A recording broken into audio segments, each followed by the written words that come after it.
Kan, saya nampak macam ni sihat ni. Ni saya bila derekah, darah keluar. Bukan my period. Buah sel. Orang buah sel. Ni kalau saya, hoi! Itu kan. Dia keluar. Dia keluar. Tak berhenti. Pakai pampers ni. 3 minggu lah. 3 minggu lah. Nampak macam sihat kan.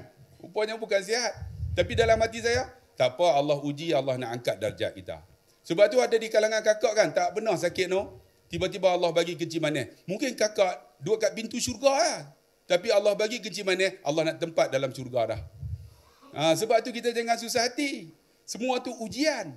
Kalaulah kita ni sakit, ada yang kena kanser baru ni saya jumpa di Kelantan. Dia tak pernah sakit, umur sampai 60. Tiba-tiba Allah bagi kanser otak. Jumpa saya. Doktor kata 2 bulan je boleh hidup. Kan? Saya kata sabar. Memanglah kita tak kena sakit, kita boleh kata orang sabar. Kena kat kita tahu lah. No?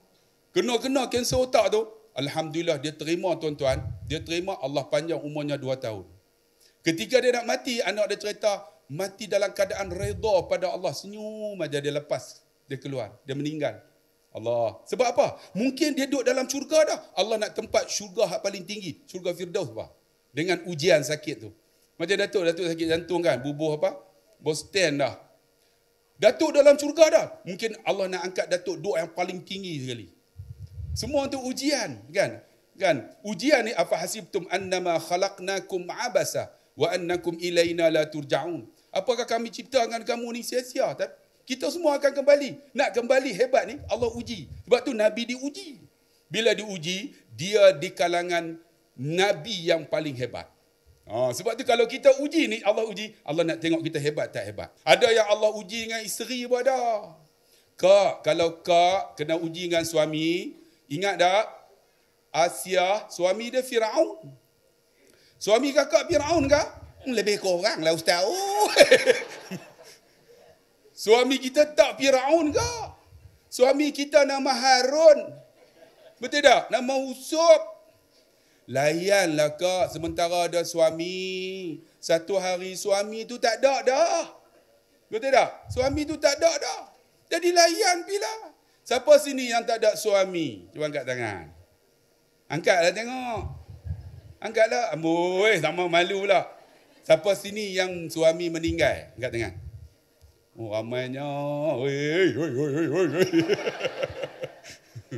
Mereka kata tak mau yang meninggal pun gigi pun tak dah.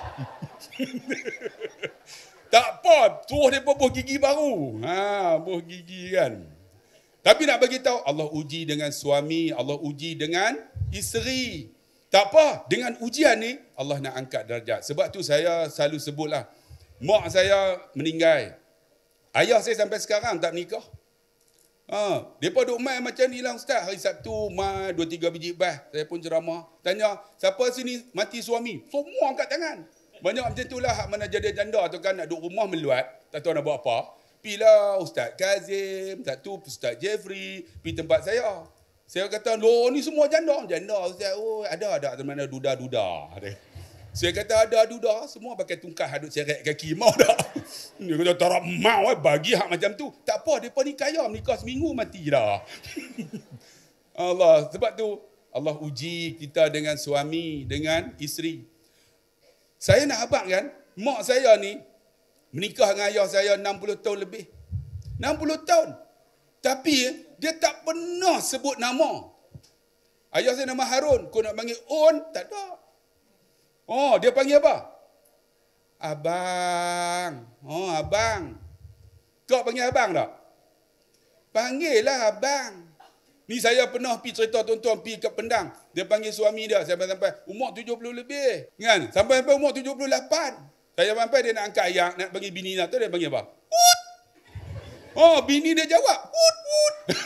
Saya kata, woi panggilan sayang tu kan. Panggil panggilan elok sebagai doa. Kan doa suami kita. Kan seorang suami yang hebat bila isteri dia doa. Sebab tu ada yang diuji dengan isteri, ada diuji dengan suami.